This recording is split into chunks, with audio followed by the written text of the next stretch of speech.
This is the CBC Morning Report for Wednesday, April 26. I'm Tisha Hines. Good morning. In our top story, Barbadians are to be better sensitized about the intangible elements of their heritage through a special community outreach. This initiative is being carried out by the Ministry of Culture through the National Intangibles Heritage Committee and will see more work being done in the areas like cultural foods and pastimes. The high points so far are the registration of the Landship and road tennis on the UNESCO listing. Rodney Grant is the chairman of that committee, and he joins the morning report. Good morning, Mr. Grant. Good morning. Good to see you and good to have you with us. First off, why was this committee formed?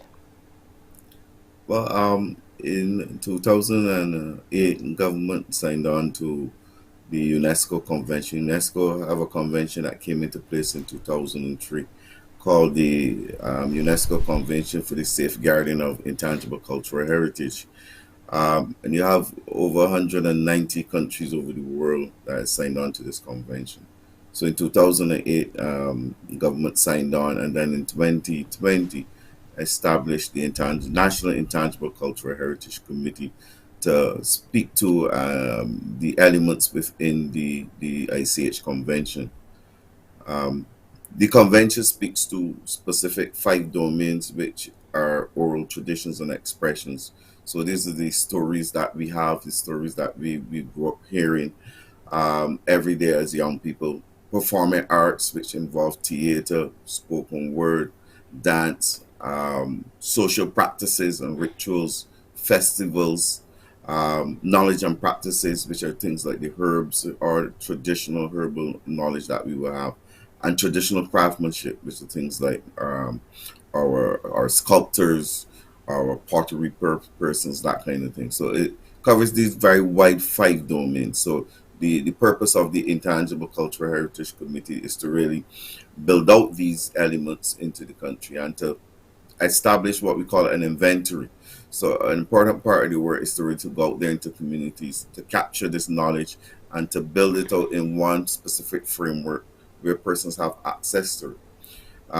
As well, also a lot of the knowledge already exists across Barbados. I mean, we have a lot of documentaries already. We have a lot of papers written on several of these elements.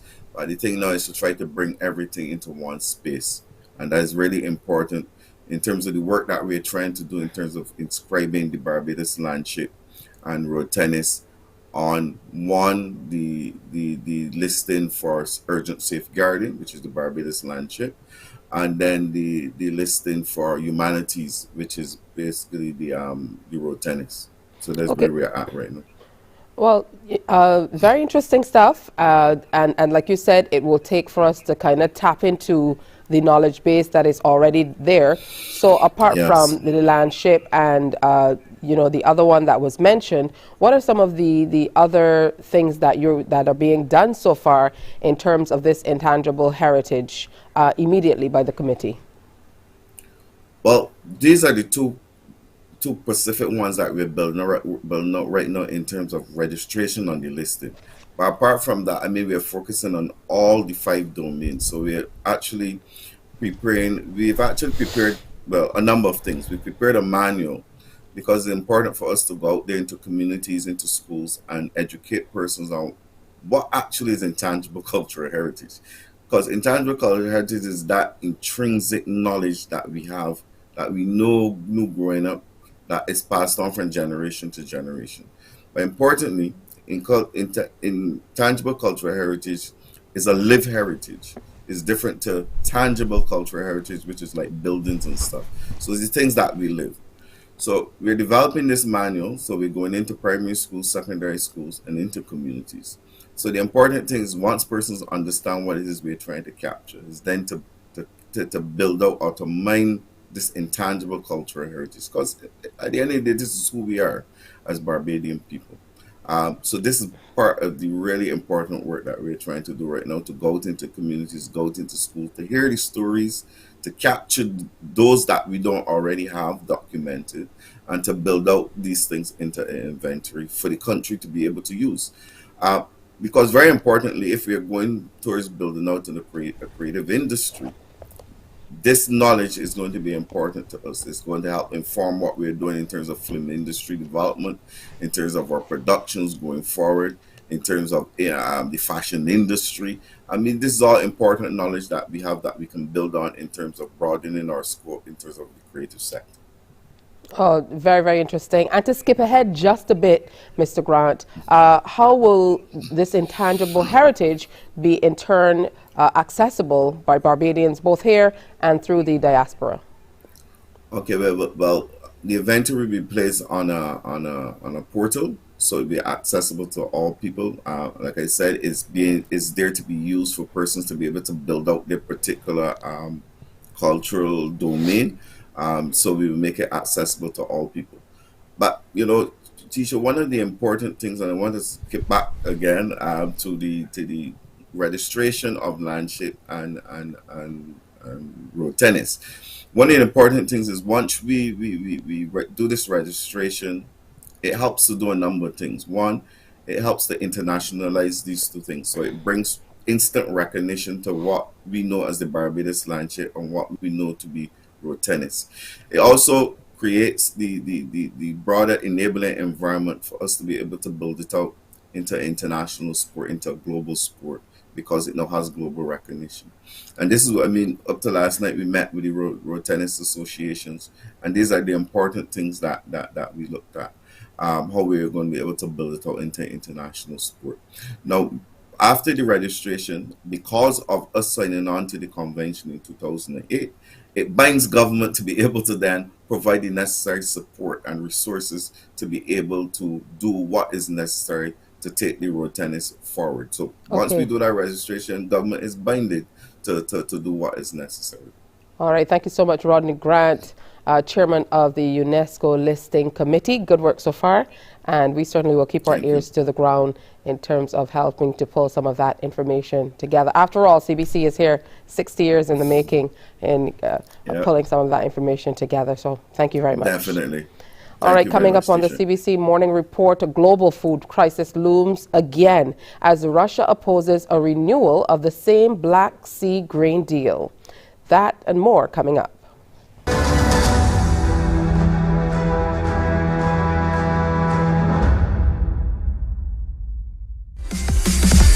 While you go about your business, we go about our business, and that is gathering the news. Stay up to date at CBC News Barbados on Facebook, Instagram and Twitter.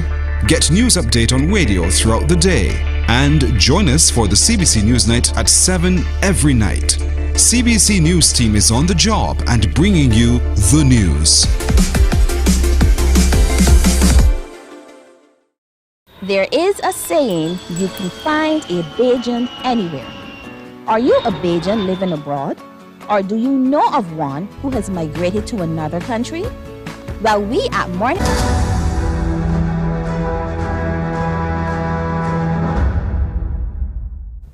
As we look further afield, Ukraine has called for global powers to pressure Russia as the future of the Black Sea grain deal, which will soon expire, remains unclear. The Kremlin says a global shortfall in food supplies would not be wholly attributed to Russia and Ukraine, and reiterated that the deal is not working for Moscow. The agreement, reached last summer after Russia's invasion of Ukraine, helped to tackle a global food crisis. But now the Kremlin says it may have run its course, casting doubt over whether the Black Sea grain deal will be extended beyond May the 18th. As for the deal, the thing is that while so much time has passed, it has still not been implemented. It has not come together as a package. The conditions that have concerned us have still not been realized. Ukraine is a major global producer of grains and oilseeds, and the point of the deal was to allow safe wartime exports from Ukrainian ports on the Black Sea via a protected maritime corridor. Since last July, Ukraine has exported close to 30 million tons of agricultural products, including corn, wheat, barley, rapeseed and sunflower oil. Around a third is shipped to lower-income countries in Africa and the Middle East, but the leading recipients have been China, Spain and Turkey. But Russia had expected concessions in return, aimed at restarting its own exports of grain and fertilizer. Its demands include the lifting of restrictions on agricultural transactions through the international SWIFT payment system, the lifting of sanctions on food and fertilizer companies, and the resumption of machinery and parts supplies. On Monday at the United Nations in New York, Foreign Minister Sergei Lavrov said Russia had seen little progress. In a sign that hurried diplomacy is now underway, UN Secretary-General Antonio Guterres presented Lavrov with a letter to President Putin proposing alternative ways of meeting some of Russia's needs. The failure of the deal would hit Ukraine's economy hard and worsen global food insecurity. It would also remove one of the only remaining platforms of cooperation between Russia and Ukraine. Sudanese and foreigners alike have streamed out of the capital of Khartoum and other battle zones as fighting shook a new 3-day truce that was brokered by the United States and Saudi Arabia. Aid agencies have also raised increasing alarm about the crumbling humanitarian situation in a country reliant on outside help. Millions of people have been sheltering from gunfire, explosions and airstrikes in Sudan's capital Khartoum for days. The city is at the heart of the battle for control between the Sudanese army and paramilitary rapid support forces. With a US brokered ceasefire barely holding, many are using the lull to make the painful decision to leave. Rawan Al-Walid was expecting to fly to a wedding in Cairo.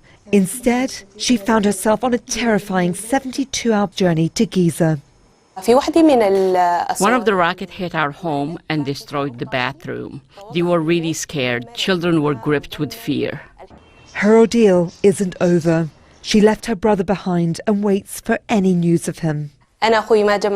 He had to stay back home in Sudan due to a visa issue. My brother is at home alone.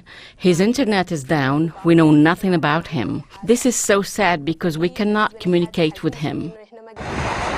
Thousands are leaving the capital by bus, some travelling north to the Egyptian border, northeast to Port Sudan, Chad and South Sudan. But with high demand for transport and food comes high prices. We are really suffering. Fuel has run out, bakeries are closed, and we can't find a loaf of bread. The same goes for meat. Prices have soared. The bus to Egypt was $60, with an extra cost of the taxi on the border crossing. Now it's more than $342. The regional director of the International Committee of the Red Cross says Khartoum is densely populated. When explosive weapons are used, streets become battlefields and civilians pay the price. Countries across the world are also taking advantage of a quieter weekend and have scrambled to evacuate their nationals. Military aircraft have landed in nearby Djibouti to airlift people. Others landed in Khartoum with convoys to pull out their nationals, or ships in Port Sudan. The international community missed a golden chance when they evacuated the foreign nationals, that they could have gotten in some supplies, anything to tide things over. They didn't. As the humanitarian situation deteriorates, the United Nations says it won't leave. But many Sudanese say they've been left to fend for themselves. Time now to preview what's coming up on Morning Barbados. Again today, we continue to celebrate with the faculties of Law and Medical Sciences from the University of the West Indies Caveville campus. And as we continue looking at education during this first week of back to school, we're going to be having a discussion about the appropriateness of the 11 Plus exam. Plus, it's World Intellectual Property Day 2023, and we are taking a look at the theme this year, Women and Intellectual Property. Tamara Grant, Deputy Registrar of Corporate Affairs and Intellectual Property, will be here to discuss that with us. Plus, our wonderful segment, Let's Talk with HERMAP HR, that's back, and we're looking at the landscape of HR. What are today's trends? Doc Talk is also up on today's presentation of Morning Barbados with Dr. Paul Rose. And finally, we have the mighty Gabby coming in to talk about his 75 Not Out concert. That's all coming up on Morning Barbados for today, but we'll have more news, sports, and weather after this break.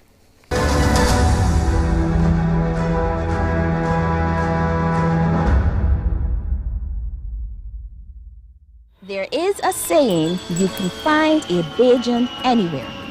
Are you a Bajan living abroad? Or do you know of one who has migrated to another country? Well, we at Mornin Barbados would love to have you or them on our Bajan Affairs segment. Share your amazing stories, experiences, and how you have adapted to a new culture. Send us an email to morninbarbados@cbc.vb, and together we will travel the world.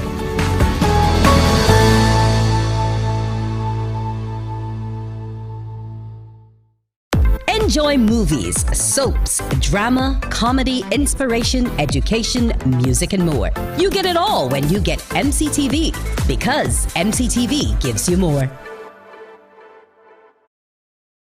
Some ask, what makes Barbados so special? We at Mornin Barbados say it's you, our exceptional youth.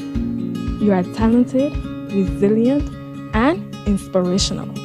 You are the epitome of the Barbadian spirit, testing the boundaries of your creativity. If you are an entrepreneur, artist, baker, designer, author, or have done anything you think should be highlighted, email us at morninbarbados@cbc.bb. Let us show the world our exceptional Bajan youth. Books open your heart, your mind, and your soul. They are educational, entertaining, inspiring, and motivating.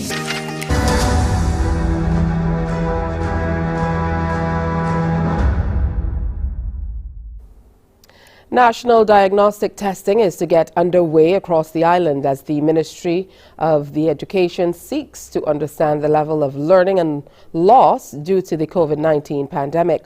According to the Organization for Economic Cooperation and Development 2021 report, lockdowns resulted in 1.5 billion students across 188 countries being unable to attend school in person, causing lasting effects on the education of an entire generation. To this end, the Ministry of Education, Technological and Vocational Training will be administering diagnostic assessments to second, third and fourth form students across public secondary schools. This from Minister of Education, Technological and Vocational Training, Kay McConney. Our Ministry of Education has an increasing concern that some students have not yet mastered fundamental concepts and are having difficulty with their social and emotional interactions in ways that are impacting the entire school community. We have to respond, and as such, the Ministry of Education, Technological and Vocational Training has committed to conducting national diagnostic assessments to determine student mastery of existing content areas as identified in the national curriculum. At this time, the assessments will cover literacy, numeracy, and social and emotional learning. The Ministry of Education will also be working with students, teachers and parents to develop intervention strategies tailored to students' needs. A meeting will be held with parents using the Zoom and the YouTube platforms tomorrow, April 26 at 6 p.m. We're asking all parents to show up and to please check your emails where your school notifications normally come. During this meeting, the following will be discussed. 1, the rationale for the diagnostic test. Why are we doing this? Why is it necessary? How will it help? The content. What would be included? Administration. How will it be administered? Who will administer? Data collection and analysis. What will be collected? How will it be analyzed? How will it be protected? And the way forward. A major step has been made towards addressing what is seen as chaos in the public service vehicle sector as the House of Assembly passed the Transport Authority Amendment Bill 2023. This piece of legislation is being seen as the answer to the absence of a proper regulatory framework of enforcement for the PSV sector. The Director of Public Communications and Public Affairs of the Alliance Owners of Public Transport, Mark Haynes, says it has been a long time in coming, but they're glad laws are now in place. We are convinced that those, what has been said against the PSV fraternity, that those things are true. Suffice it to say that not a large number of persons are doing it. There are few guys in the system whose behavior is not of the best, and they have caused and are causing confusion for the sector.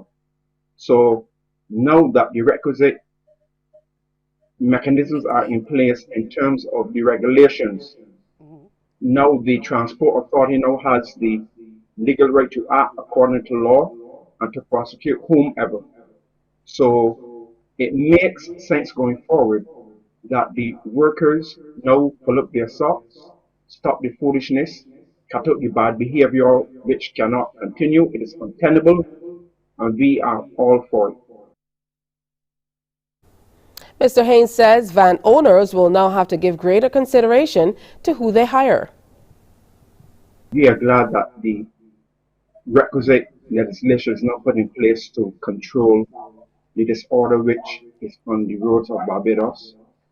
This cannot continue for an inordinate period.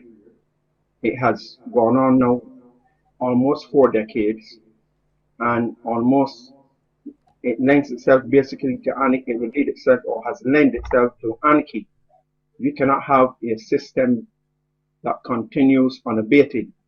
So it is unfortunate that the government had to go the legislative route in order to bring order on the roads of Barbados. But for this we are glad. But what it underscores the point that the owners of the vehicles now have to take charge of their investment. So it is therefore imperative that they make a concerted effort to ensure that they do employ the rightful persons to drive their vehicles.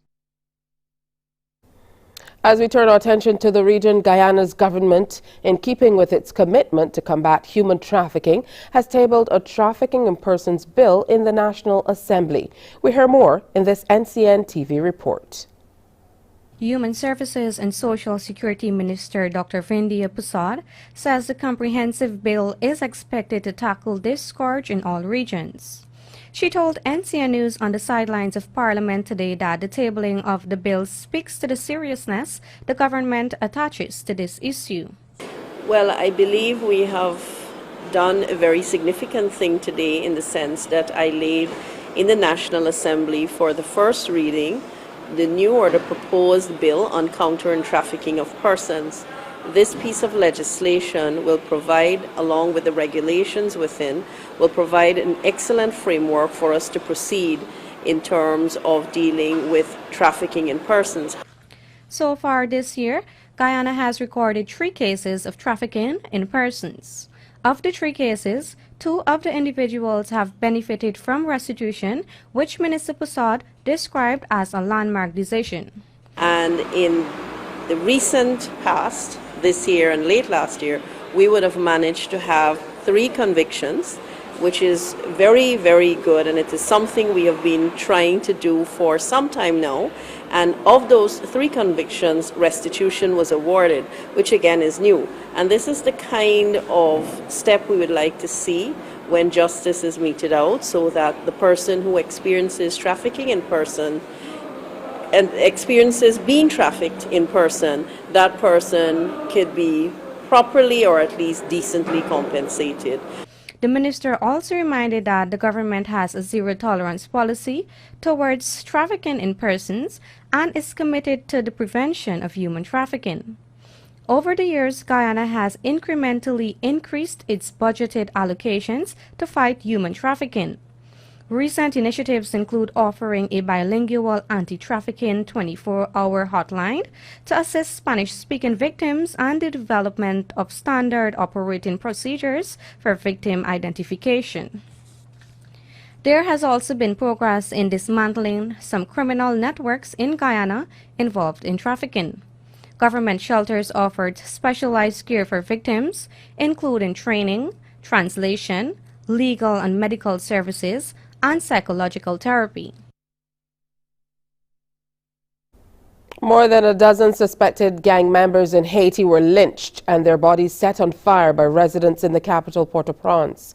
This as the United Nations warned that insecurity in the city has reached levels comparable to countries in armed conflict. Desperately fleeing the violence, people here want the authorities to step in. We don't ask for a lot. The gang members have invaded the area. We want the police to go ahead and confront them. We're on our own. We have nothing. Criminal groups now control about 80% of Haiti's capital, Port-au-Prince. United Nations officials have called for an international force to support the Haitian police in their struggle against the gangs.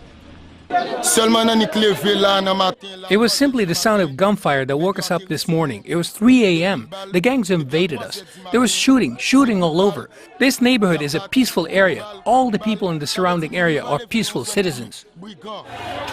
But this time, local residents took matters into their own hands, with serious consequences. More than a dozen suspected gang members were stoned and burned alive, images that are too graphic to show. The police had seized a vehicle and confiscated weapons, but haven't explained how a crowd of people managed to kill the men. If the gangs come to invade us, we will defend ourselves. We have our own weapons, we have our machetes, we will not run away. Mothers who want to protect their children can send them elsewhere. Gangs fight to control territory in Haiti. The nation has been in a spiral since the assassination of President Jovenel Moïse in 2021. Civilians caught between a lack of law and order and criminal gangs are sometimes better armed than the police. The United Nations has warned violence in the capital has reached levels comparable to countries at war.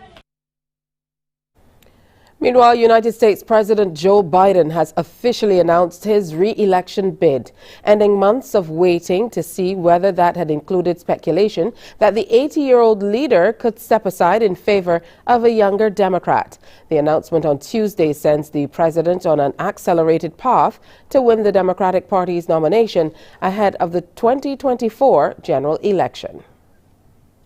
Biden addressed labor unions in Washington shortly after his team released his campaign launch video. And with the slogan, "Let's finish the job," Biden is promising to safeguard individual freedoms and restore U.S. manufacturing jobs. At 80, he's already the oldest president in U.S. history. My economic plan, as McGarvey said, is blue-collar blueprint to rebuild America, and that's what we're doing, rebuilding America. I make no apologies.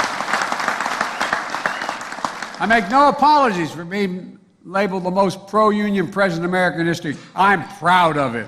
I'm proud of it. We turn our attention now to sports. Both Chelsea Rowett and Chelsea Tuak have advanced to the second round of the women's shortboard competition at the ongoing Pan American Surfing Championships in Santa Catalina, Panama. Rowett won her heat with a wave total of 8.7 points after securing a major wave with about 3 minutes left in that heat. Here's what she had to say after her win. How are you doing? How's the spirit? It's really good. We're actually one of the smaller teams here, so we're very close-knit and we're all staying in the same place and we're all eating dinner together and just enjoying Panama and the heat. It's really hot here, but you know, it's a different kind of heat to Barbados, but all in all, it's been really good. You want to say hi to someone at home? Yes, hello to my family and feliz cumpleaños to my dad. Love you guys. Thank you, Chelsea. Meanwhile, Tuak was second in her heat. She led up until the final 2 minutes before Argentina's Lucia Indurin picked up a late wave to gain a total of 11.17 to Tuak's 10.11. The second round is scheduled for Friday. Later today, the men's short board will see Jacob Burke, Shay Allen, Josh Burke and Kai St. George in action in the opening round. Meanwhile, St. George will be in the round 2 of the boys' longboard competition tomorrow. Well, that's today's morning report. Our next newscast is Newsday at 12 noon right here on CBC TV 8, followed by The World at 1 via our radio network of stations on 100.7 FM, 98.1 The One, and 94.7 FM. Thanks for viewing. It's time now for Morning Barbados. Wake up, wake up, wake up, wake up. Barbados, get up. Good morning. Good morning, Barbados. Good morning. Good morning to you.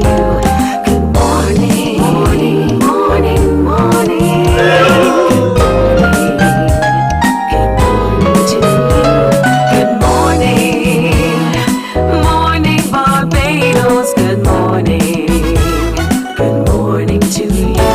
Good morning, morning, Barbados. Good morning. Wake up, wake up, wake up. Morning to you. That's right. Good morning to you. Thank you so much for tuning in for Morning Barbados for another fantastic day. As we move quickly through our week, it is already Wednesday, April 26th. This month is really running away from us. I certainly hope you're getting everything you need to do done. Sounds a little clumsy, but you know exactly what I mean. And again, we had some showers last evening, so I certainly hope you're making it work for you. For those of us who go the other road to make sure we capture some water from the rain and so on, we definitely need to do that, especially now hearing that there are some restrictions on the use of water for irrigation purposes and maybe cleaning your cars and doing other little things around the house and so on. You want to make sure that you capture that rainwater as much as you can. So another beautiful day here in gorgeous Barbados, and we're going to set the tone for you today with a wonderful show. I hope you will enjoy by sticking around to see exactly what we have to offer, but make sure you're getting ready as you go along as well. We don't want you to be late, and I know a lot of the little ones also watch us here on Morning Barbados. So good morning to everybody at the primary school level, and a special good morning to those of you at secondary and tertiary school as well. So today we're going to be taking a look at the 11 plus examination, and there's been so much talk throughout the years about whether it should be abolished, whether it will be abolished. We've heard that it was going to be out of the window. That hasn't happened, but there's been a lot going on too. So Ramiro Lashley, director of the Extra Edge, he'll be in to talk about the appropriateness of the Barbados Secondary Schools entrance examination, commonly known as the Common Entrance, and how it's continuing at present. And we're going to look at some decision making around it and certainly what needs to be done. So that should be a very, very interesting discussion. Also, we're looking at World Intellectual Property Day. Tamara Grant, Deputy Registrar of Corporate Affairs and Intellectual Property, KIPO, she will be in to discuss World Intellectual Property Day 2023 and all that we will be going on with that as well. So you definitely want to stick around. Let's talk HR with Hermab. The topic for today is the landscape of HR, and we're looking at some of today's trends. Lots of us might be on the job market pretty soon, so who knows? This could be some good tips for us as Nicholas Roberts, president of Hermab, comes through to share. And we're also sharing with the faculties of Medical Sciences and Law at the University of the West Indies Cape Hill campus again today. Plus, Dr. Paul Rouse, a urologist, is in for Doc Talk. And we're going to close up our morning by sitting in with the mighty Gabby. Really excited about that. He'll be here to talk about his 70 Not Out concert. So it's a packed schedule today, but again, I hope you will stick around for it. Now we're going to start this morning's presentation by reaching out to the University of the West Indies once again. And we've been sharing with them as they have their open weeks all this week and into the coming days. So let's invite now law lecturer and head Law and Health Research Unit, Faculty of Law, Nicole Foster, to come in and share with us as we continue to learn more about the Faculty of Law. Good morning to you. Good morning, Tisha. Good to have you with us. Let's talk a little bit about your faculty, but what's the Law and Health Research Unit? First of all, you don't necessarily see the connection immediately. Yes, so the Law and Health Research Unit was established in July 2021, and it is in a recognition of the critical role that law plays in terms of public health. So we are very much focused on, our mandate speaks to advocacy, technical assistance, and capacity building in terms of that connection between law and health. And so, for example, as you would appreciate, pretty much anything that you need to do in the public health space, you would need some sort of a legal tool. So, for example, one of the issues we've been dealing with is front-of-pack warning labels for foods. Well, that's a law issue because it implicates WTO law, it implicates international human rights, and it also implicates standards. So it's that intersection that is often not appreciated that the Law and Health Research Unit is seeking to shine a light on and build some capacity in. Because right now, I am basically the only person in the region that is working in this space. Oh, wow. So let's talk a little bit more then about the work of the unit, the types of things that you're doing to advance the cause. Absolutely. So as I said, we speak to, our focus right now is on chronic non-communicable diseases because, of course, as the KFL Law faculty, we recognize the importance of responding to the regional priorities, and NCDs is right up there at the top of our regional priority list.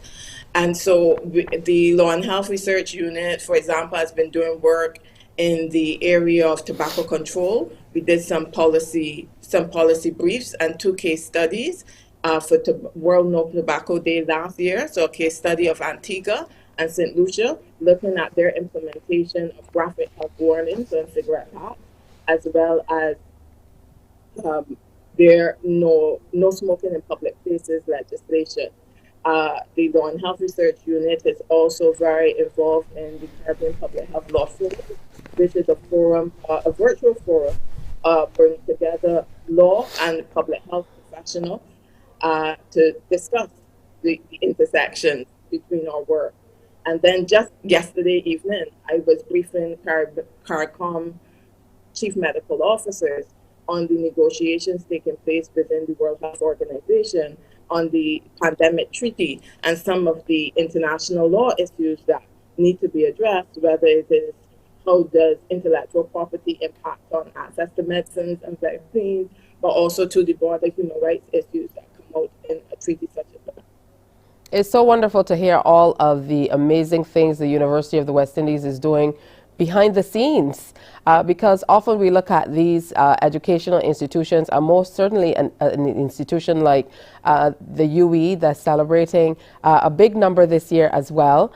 And we don't see all that's being done behind the scenes to not only teach our students at the ground level, but certainly to advance the cause of our region and our people. How are the students, though, involved in all that's happening in this unit? I'm glad you mentioned that, Tisha, because I was just going to go there. And our dean yesterday would have mentioned that, of course, teaching is part of our priority areas in the context of our strategic plan. And so everything we do involves our students. And so actually my students, so we have started integrating the work of the Law and Health Research Unit into our teaching curriculum.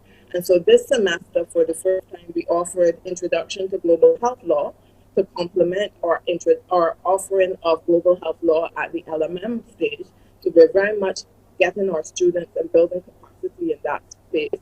But then also my students are going to be assisting me with creating a brief to assist our colleagues in terms of their participation in the negotiations as it relates to the pandemic treaty.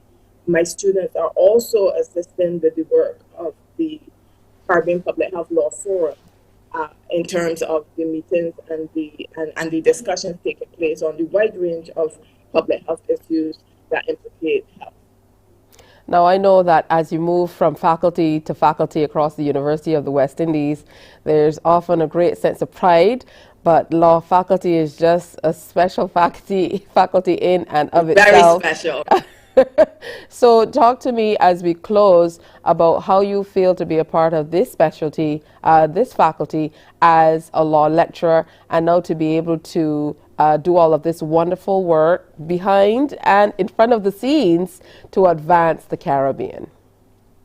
Absolutely, Tisha. And let me just say, I'm a KPhil law alum. So a proud KPhil law alum, and then so it gives me immense pleasure. I was at the opening of the ADR unit on Monday, and I gave closing remarks, and I just mentioned, you know, my heart is full as a KPhil graduate, as a law lecturer, and head of the Law and Health Research Unit. I'm just so overwhelmed and happy to see the law faculty stepping up to the plate and really fulfilling that mandate that the university has in terms of responding to regional needs and helping build regional development and growth, as well as getting our voice out there on the international stage.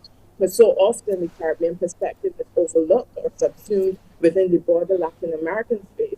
And so it gives me immense pride, and I feel completely honored to be able to make a contribution in this way through my faculty, which has always been leading the way in terms of creating Caribbean jurisprudence and promoting the Caribbean identity within the legal space. Oh, thank you so much. Law lecturer and head, Law and Health Research Unit, Faculty of Law, Nicole Foster. Thanks for sharing with us. Thanks very much, Tisha. All right, always great to hear from the UE people and hear what's happening. We have medical students, the medical faculty coming in a little bit later. All right, coming up next, that discussion about the 11+ and whether it should be abolished. That's next. Morning, morning, morning. Good morning. Good morning to you.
Morning, morning, morning. Good morning.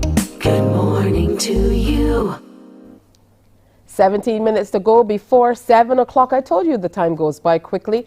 All right, so I have somebody who has joined me on set, and it's always good to have people on set these days because it's just me here alone, and I'm not accustomed to that. So a gentleman has come out early this morning to share with us on a very interesting topic. Should the 11+ be abolished? Romero Lashley is director of the Extra Edge. He's over here getting to work already. Good morning to you, Romero. Good morning, teacher. A pleasure to share with you. All right, so you're looking absolutely like a teacher. You've come up with, you know, your marker and a Bristol board. First of all, tell us what the Extra Edge is. The Extra Edge is a body that does support tuition. In other words, we support the academic subjects in private time teaching, but we also do personal development. We also look at other aspects of a child's life, and we try to address that. But in more recent times, the personal development aspects are coming more to the fore. I've retired, a bit more time, and dedicating more time now to looking at the areas of schooling that tend to be less addressed. All right, so we've heard a lot of talk about moving away from the 11+ exam. There are a lot of people who have views for and against. I think generally people want to know what's next. If we do move away from the 11+ exam, do we go back to a full zoning type situation? You know, what's the alternative? My view is that if a ship is going in a direction that's not necessarily headed to the port you want to reach, don't bother yet about fixing the seats in the engine. Fix the direction first. And I think that our education or common entrance exam focuses heavily on two aspects of what we call in teaching the multiple intelligences. Our exams tend to focus on or logical or mathematical aspect of intelligence and the linguistic aspect of intelligence. Long ago, it was discovered that there's multiple intelligences. There are many aspects to which our intelligence, human intelligence, is expressed. And the first flaw with the common entrance is that it addresses only two of these areas and not even thoroughly. Because you know, for example, that language is not only written, language is spoken, language is sung, language is performed. So even dealing with English, we're only dealing with some aspects of English. So the biggest issue with common entrance right now is that it addresses just two areas of human intelligence and presumes to tell us where our children should go for the rest of their lives, ignoring what are their skills, what are their strengths in the many other areas of multiple intelligence. Okay, so there are many schools of thought on where we should take this proverbial ship that you reference. There are some people who feel as though Barbados needs some middle ground for students so that you're not necessarily putting children at 11, as you mentioned, you know, in a direction which guides them for the rest of their lives. So what that school of thought presents is that there should be some type of middle school situation so you can truly explore all or more of what you're talking about before they then go on to you know, older a school with older students and maybe more permanent fixtures in terms of education for lifelong learning. What are your thoughts? The first thing that struck me about middle school, not just the fact that it's more a foreign concept, but at primary school, middle school, senior school, I had 5, 6 years or more at secondary school, and I kind of love the bonds of friendship that developed over those many years. I don't know that they want to break that into three: primary, secondary. I don't think it's necessary. You need a separate middle school, but we need a smoother transition from what we call primary into secondary. You can't go from stressing 2 subjects one week and then go to secondary school where you're doing 11 subjects or more. That's a transitional crisis that is totally unnecessary. It's as if one person built this part of the house and somebody built the veranda and stuck them together. We need to let the education system progress relatively smoothly, relatively seamlessly from primary to tertiary. Without that disjuncture from primary to secondary. Yeah, but a disjuncture from where I sit need not be a physical move, because you think about moving children physically from primary to middle to secondary, and that presents a different picture than if you present a style of learning more so than physically moving them through a school system. So what are your thoughts though on where we should go with the common entrance examination? You know, at the core, should it be abolished and what should be done in its stead? Okay, I don't think it needs to be abolished. I think it needs to be rounded and completed. We don't mind having children tested in spatial and mathematical intelligences, the linguistic and the mathematical intelligences, but what about the musical skills? What about the body kinesthetic? What about the interpersonal? What about the intrapersonal? All the areas of multiple intelligence need to be valued. If it's worthwhile knowing how well am I in written mathematics, it's also worthwhile knowing how am I in interpersonal relationships, because those things matter tremendously. We know very well what it means to have a person in the workplace who is bright like a nerd and behaves like a nerd. He's bright but useless. That's no longer derogatory. Rich brings home the thinking that everything is cyclical. So, for example, I wasn't around during this time, but I'm sure it was, when you went to school, there was zoning. Then there wasn't. Now there's partial zoning again. So, where are we going? Are we looking at what's happening, what the needs are of our children as we move forward in this technological age and determining how we can best shape them for a global marketplace, a global education space to be world citizens?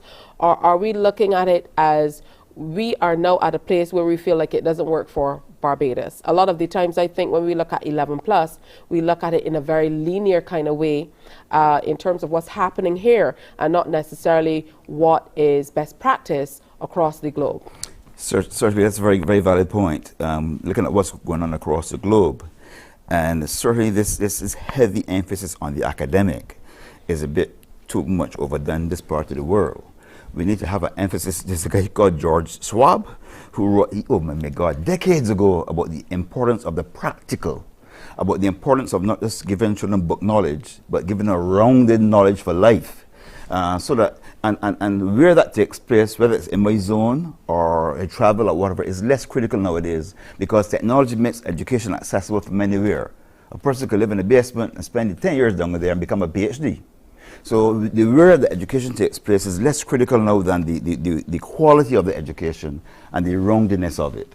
And what we need for Barbadian students is a more rounded package, not as just strong emphasis on English and math written exam, but rather examining all of their skills. If you do that, then you know which secondary school grouping they can best fit into and excel. Romero, I don't know what made you think you could come here and discuss this with me in 2.5 minutes, because this is something that we truly can explore for hours on end, but we certainly must look at an extended discussion where we can look at it, because even now across the world, you know, I had a discussion with a relative who has not lived in Barbados, second generation Barbadian, and when we talked about the number of CXCs that one of the relatives said, oh, he has 9 CXCs and we're celebrating here, she said, what does that mean? You know, what's the sense of doing all of this? Where is he going with it? So I mean, the discussion on education really has to take shape. Even employers these days are calling for so much more than just written work. Paper, as we would call it. They're moving back to soft skills and things of that nature. So we really need to examine these things in depth. Yes. So I'm hoping that you can come back and share with us on another occasion and go in depth, first of all, into this particular little teaching tool that you brought along. Will do. All right, so Ramiro Lashley, director of the Extra Edge, and we most certainly will continue our discussion as we look toward education. Coming up, we're talking intellectual property. Stay with us. Morning, morning, morning. Good morning. Good morning to you. Books open your heart, your mind, and your soul. They are educational, entertaining, inspiring, and motivating. Are you an author of a recent book you want to share? Then Mornin Barbados would love to feature your book in our The Next Chapter segment. Send us an email to morninbarbados@cbc.bb. That's morning without the G. Come and let us turn those pages together. Because you love English Premier League, MCTV has got it back. Now you can watch all the games of the English Premier League plus UEFA and NFL on MCTV. Current customers can upgrade to Maxback Extra at just $23. Call MCTV today at 228-6288 to upgrade or come in and sign up for a new service. Football fans, let MCTV get you back in the game.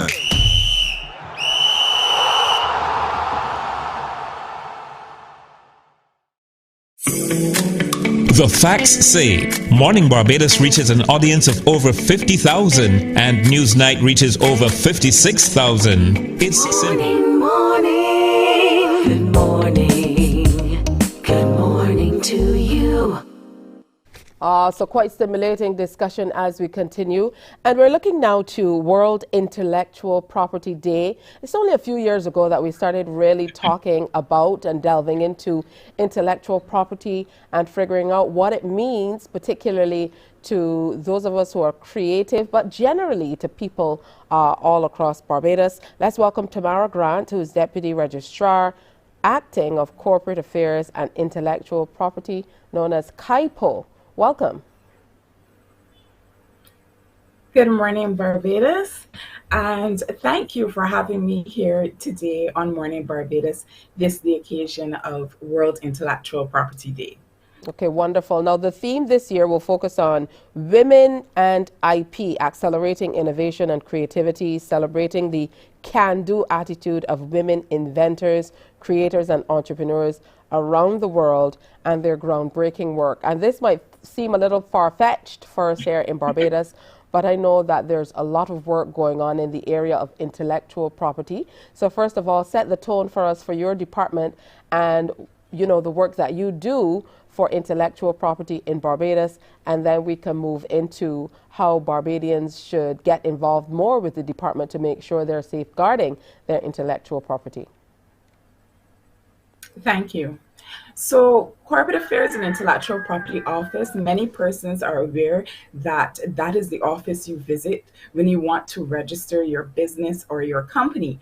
But we have an intellectual property department, and we are, with respect to that department, we are responsible for registering all forms of intellectual property and maintaining public registers where persons can come and search those registers for the types of intellectual property here in Barbados. We are also responsible for ensuring that we bring awareness about intellectual property to Barbados, to our creatives, to our innovators, to our business owners. All right, wonderful. Now, how should we get involved more? You talk about bringing it to our innovators, our business owners, and so on. So how should they get involved with the department? I know recently a lot of people, or at the mere surface, people talk about registering their businesses and ideas and so on, but there's a whole lot more to it.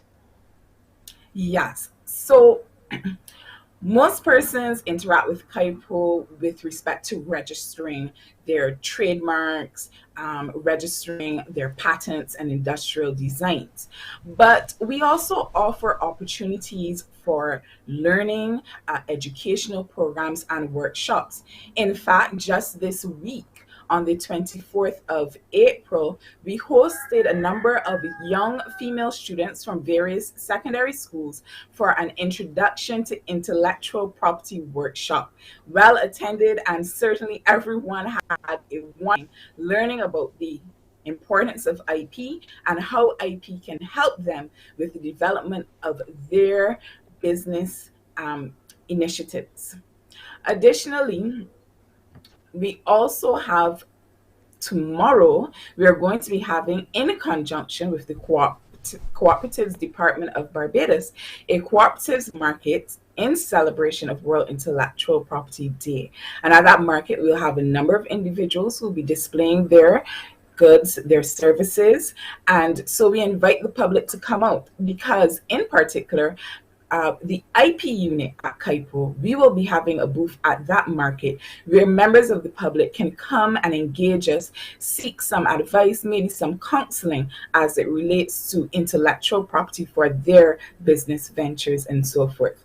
And also from time to time, we at CAIPO, we do disseminate and share information about various opportunities to different interest groups across Barbados. So do look out for our emails. And to those facilitating agencies, whether governmental or non-governmental, when we share information about interesting opportunities, we really do hope that you would in turn disseminate within your sphere of influence so that all Barbadians would be able to benefit from the opportunities that are available to us.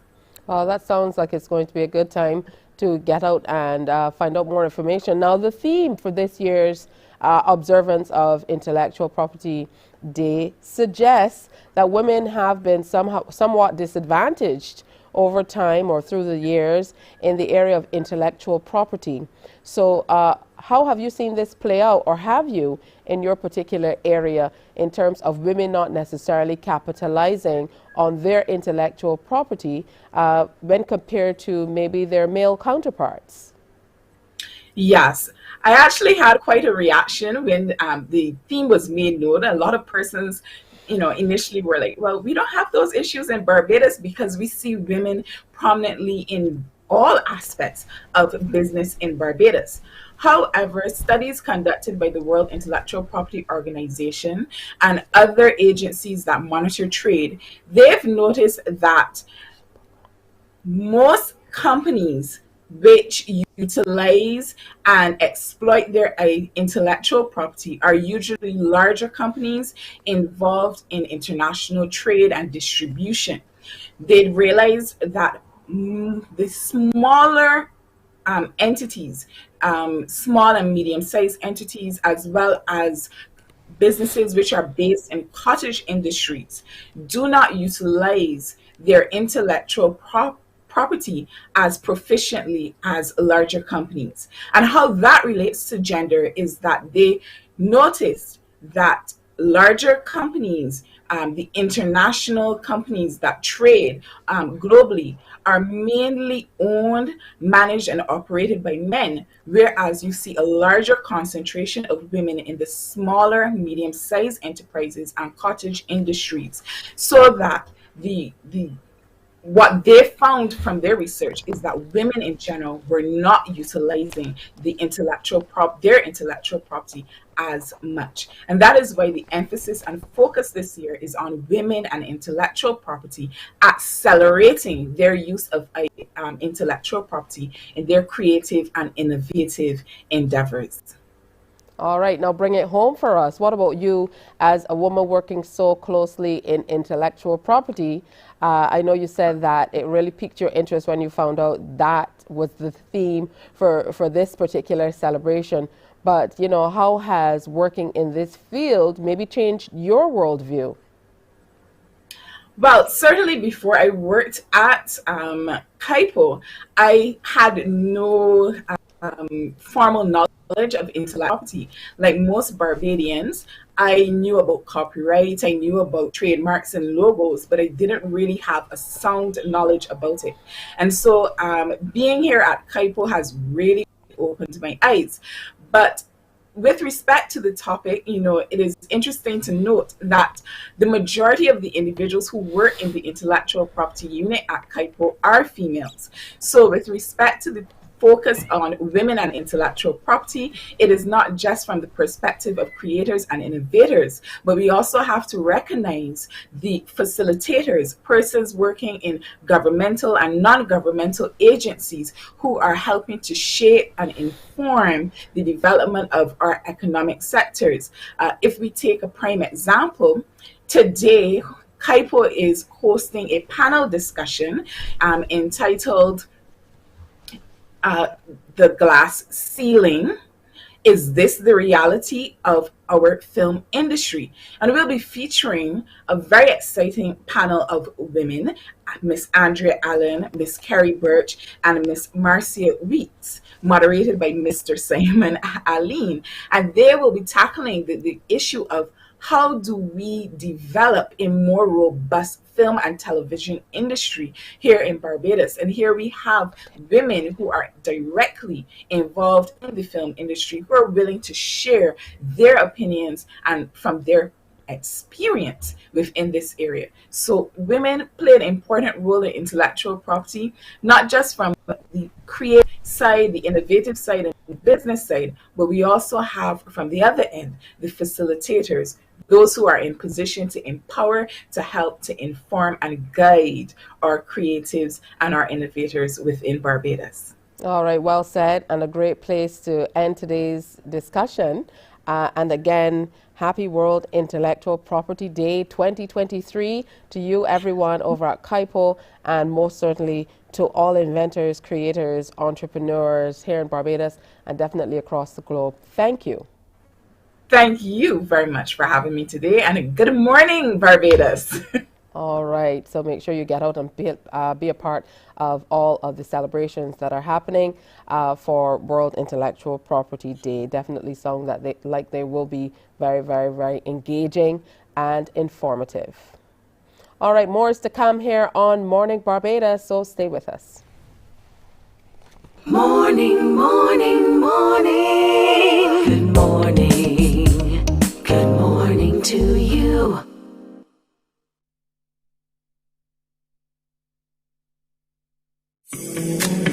The facts say Morning Barbados reaches an audience of over 50,000 and Newsnight reaches over 56,000. It's simple. When you advertise, you're getting your message to over 50,000 of your potential customers. Make the call to CBC Sales Department today and watch your business grow.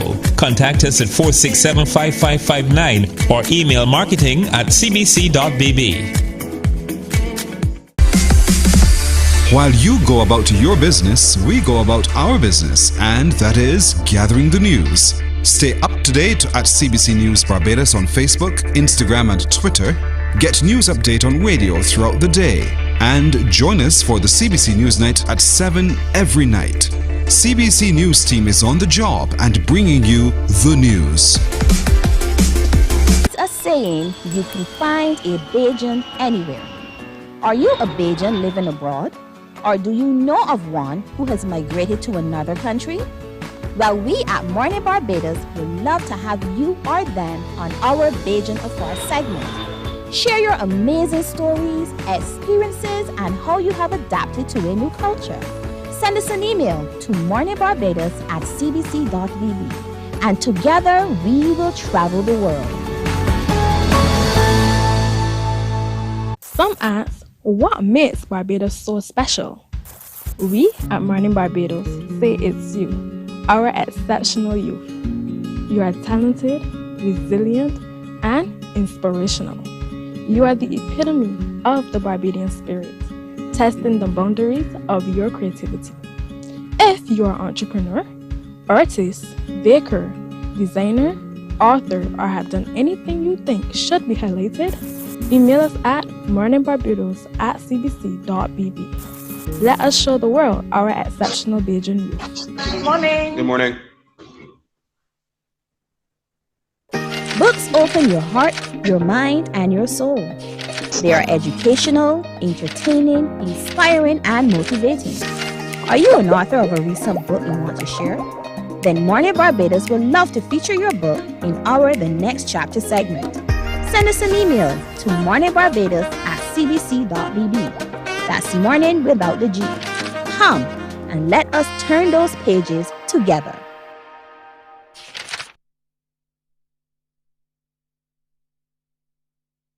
Morning, morning, morning. Good morning. Good morning to you. So I'm not going to be left behind with this intellectual property day things, and I definitely am getting in there. I'm online and making sure that I follow them. They have a lot of great information on their pages that you can sign on to. So make sure you go and check them out online as well. All right, so we're bringing back another segment for you today. You know, it's not new, but it's been missing for a minute. So let's go right ahead and welcome Nicholas Roberts, who is president of the Human Resources Management Association of Barbados, also known as HERMAT, to Morning Barbados. Good morning to you. Hey, good morning, teacher. Good morning, Barbados. Good morning. Good to have you with us. And it might be a little late in coming, but again, congratulations. Thank you. All right. Now, today we're looking at the landscape of HR and what today's trends are. What does HR and industrial relations look like in terms of the landscape? I know usually there is some, and conflict might not be the right word, but I'm thinking conflict maybe in the head as to, you know, who HR serves best or most, whether it's the company or the staff, a bit of both. I don't know. So let's talk about that. Sure. So that is always the conundrum, the question that many people ask, who HR serves. HR is supposed to serve both. And I know sometimes, unfortunately, they're pulled in one direction more than the other, but HR is generally supposed to be linchpin between management or the business as well as the employees. We're usually supposed to be the ones that are the unbiased parties within the rooms, within the organizations, giving that fair and honest feedback, that fair and honest strategic guidance to both our business partners as well as the employees that we serve within the organization. So in a best practice and a best world, that is how HR is supposed to generally function. All right, from your perspective, though, I want you to step back and tell me what it looks like from the position of an HR professional, in terms of this conundrum of maybe being pulled in two completely different directions. Yeah, so I guess that is where you see a lot of labor disputes coming about, as well as grievances or whatever the case may be, because sometimes you see that, as I mentioned, HR is representing the business in that it is giving strategic guidance to business partners, to leaders, but also we're looking out for our employees and their best interests and their on their best behalf. And sometimes because I've starting to see, and it has happened to me more than once. Sometimes you ask yourself who it is that, when you have too many people or too many masters, for lack of a better word, who can I serve the best? Who can I serve best? So sometimes, unfortunately, that happens, and it results in many different challenges. But that is where, when you have a strong, robust HR practitioner, a strong, robust HR network within your organization, that you see that you have that practitioner who can wade through those waters and who can get the job done by serving many different stakeholders, because we're not only serving the business and we're not only serving the employees that we serve, but we're also looking at business trends that are going on in the global world. We're also liaising with different strategic partners throughout the business. We're also liaising with external parties. So there are many hats that HR plays. Unfortunately, sometimes, like I mentioned, we're pulled in too many directions. But if it is that you have people in your corner, and when I say people in your corner, you have the support of your boss, and you have HR people around you to support you, to guide you and help you push the profession forward, that is where you see that HR flourishes. And once HR flourishes, that is where you see the people within the organization benefit, people at all levels as stakeholders benefiting from the guidance of human resource practitioners. I would imagine a lot of this is guided by the strategic plan that HR would have for the business in general. So let's talk about how that plan can guide how you relate to both management or the company and general employees.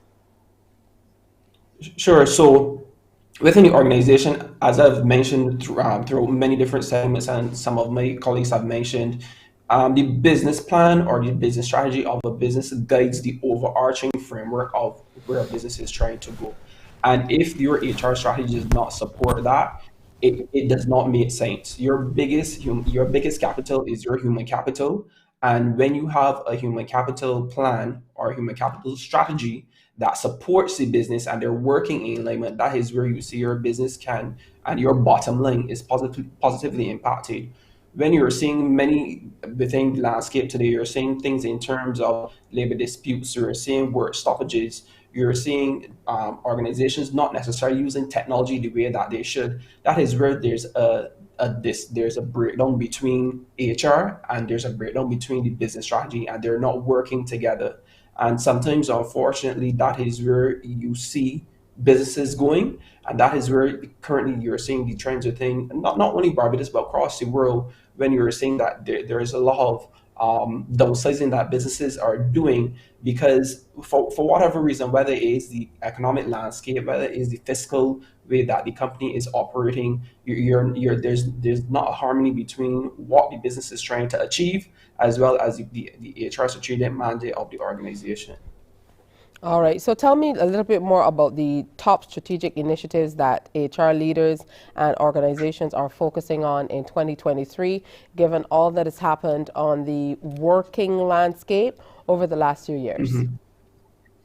Yeah, so COVID has pushed the development of technology and utilization of technology within organizations a lot. So we're seeing, in terms of using AI, I know that is the hot button topic at the moment, in terms of how it is that AI and technology can be used with human resources and with the people within the organization.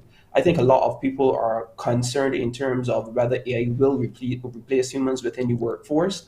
I don't have that answer right now. I don't think any of us do, but I think what would be the best thing going forward is that businesses are looking to see how it is that they can use AI and they can use technology in tandem with their people and utilizing their HR practitioners to see how it is that there can be synergies across the entire business. Also, we're seeing people and organizations looking at employee wellness in terms of, and not only just physical wellness, but mental wellness. A lot of employees have gone through a lot in terms of COVID, and just generally before COVID, during COVID, after COVID, people deal with a lot. People deal with a lot within their personal lives, and then obviously they bring that within the workforce. So we're seeing a lot of employee assistance programs. Those have been bolstered and those have been made more robust coming out of COVID. You have seen organizations investing a lot in those programs to see how it is that they can reduce that stress levels within the organization and within their workforce. And that is through offering health benefits, wellness incentives, providing resources for mental health support. So that is how we're seeing organizations looking at employee wellness. And then just the overall culture management and talent management of the organization. So culture is a big part of the success of your business. And when it is that you have toxic workplace cultures and toxic workplace behaviors, that is where you're seeing that the organization is falling down. So I'd say in synopsis that we're looking at technology and AI to see how it is that can be utilized in tandem with people. We're looking at employee wellness, and we're looking at, once again, continuous culture and talent management across the entire spectrum when you look at HR internationally as well as locally. Wow, interesting how we even view it. I know a little while ago, and this might tell you how old I am, people used to talk a lot about personnel. So it used to be the personnel department, and then it kind of morphed into human resources, shortened to HR. These days you're talking, you just mentioned it, talent management. There are a lot of companies talking about people systems, people analytics, workforce analytics. So the name has morphed over time, but have the processes here in Barbados morphed in line with what's happening globally as well? So I know you mentioned some of the negatives, but what are we doing right? What are some of the best practices here with our businesses and people that really can be carried across the globe? What are we doing right? What are we doing right? We're recognizing that HR is a strategic partner. As you so rightly mentioned before, HR was what you would call personnel management or personnel administration. The function is no longer operating like that, or it shouldn't be, rather. And I think a lot of organizations, thankfully, due to COVID, have realized that because if you do not utilize the HR practitioners within your organization, if you do not recognize that your people are your biggest asset, then your organization is going to fail.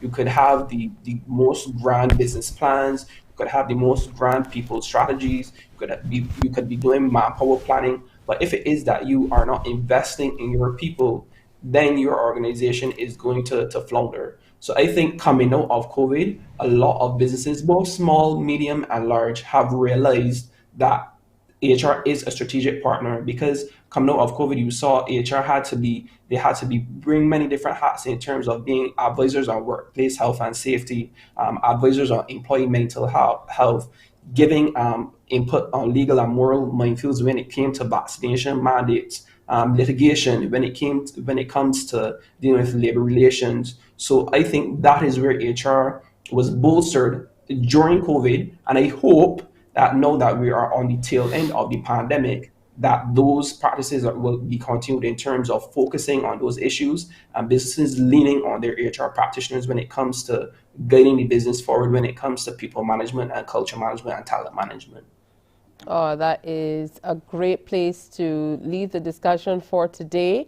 Certainly a lot to think about when we think about HR and how it has changed through the years to really stay in step with what the needs of organizations and employees, you know, how that has changed over the years as well.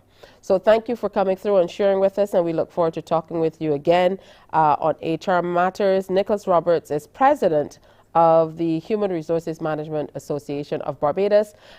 You know, no offense, but it's good to see some younger faces heading up these organizations.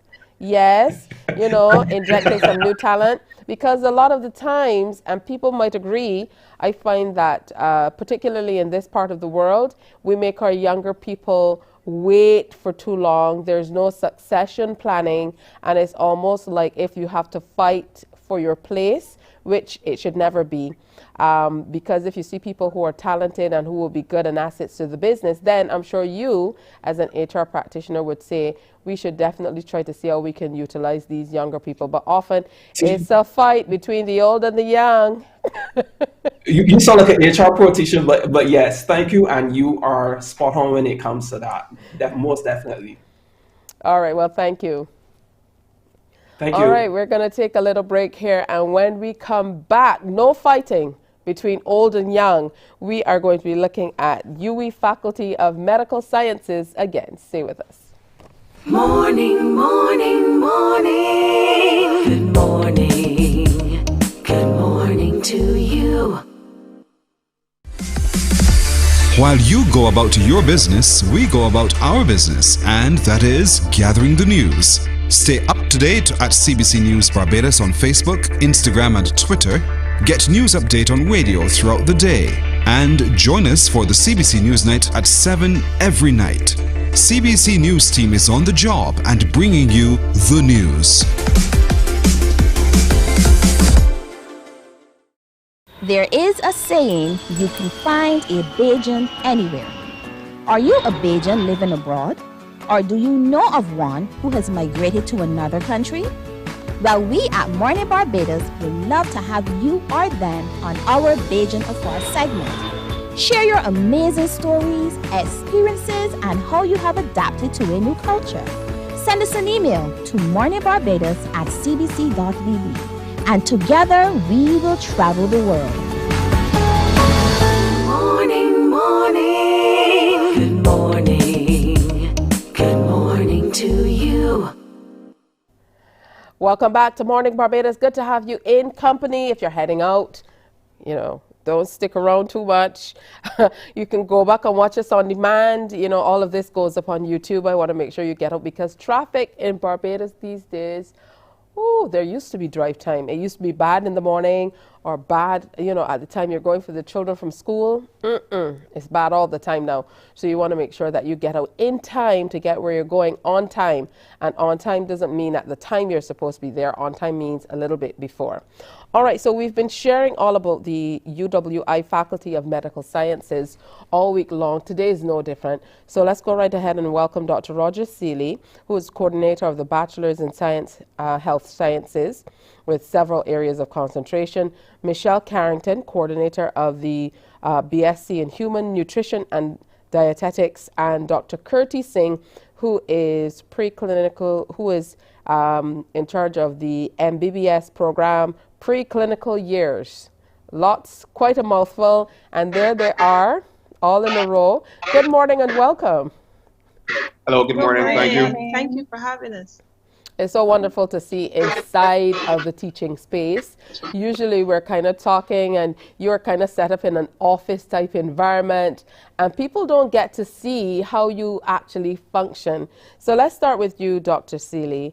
You're the coordinator of the Bachelor's in Health Sciences degree with several areas of concentration. So let's talk about that and the various areas and how that really plays out in real terms for those of us out here and the people we interact with or engage with in terms of health. Okay, good morning. Thanks for welcoming me again. So as you said, I'm coordinator for Bachelor of Health Sciences, and this program was started in 2015. And the major purpose of this program was to make sure that we have enough human resource capacity in Barbados, regionally and beyond, to bolster the healthcare system. So people would ask what a healthcare system is, and a healthcare system basically would be all of the people and the institutions that are responsible for the promotion, preservation, and improvement of health within a society. So having said that, the university took the opportunity to develop this program in areas such as community health, health informatics, environmental health, biomedicine, ethics and society, and healthcare administration and management. So these are some of the critical areas within the health system that would need to be developed to make sure that we continue on the trajectory that we're on in terms of our population health. So in real terms, for instance, we're all recognizing that with the advent of climate change, that there's an obvious effect on population health with climate change. So persons trained within this area are able to link what is happening in the environment and the population health within the respective territories, and to help the governments and work within the ministries of health to have evidence-based policy changes to make sure that our Caribbean, the health of our Caribbean people continues to improve despite any changes that may take place within the environment. Health informatics is also another very important area. As you know, the world has moved from paper-based systems to more digital systems. So we in the Caribbean, we need to have persons who are trained in the area where you can store information, look at the information and see what this information is telling us, and to contextualize all of our decision-making processes based on the information that we gather. Health administration and management is also very critical, because as you know, within the Caribbean, we operate within a financial resource constraints. So we need to make sure that any decisions that we make going forward are done with that in mind, to maximize all of the efficiencies that we can in terms of health. So that's just a general idea as to how the program was conceptualized, how we are running it now, and how we are actually changing the program to suit the needs of not only Barbados, but regionally as well, because we're producing graduates that are capable of contributing significantly to the health system within the region and also outside as well.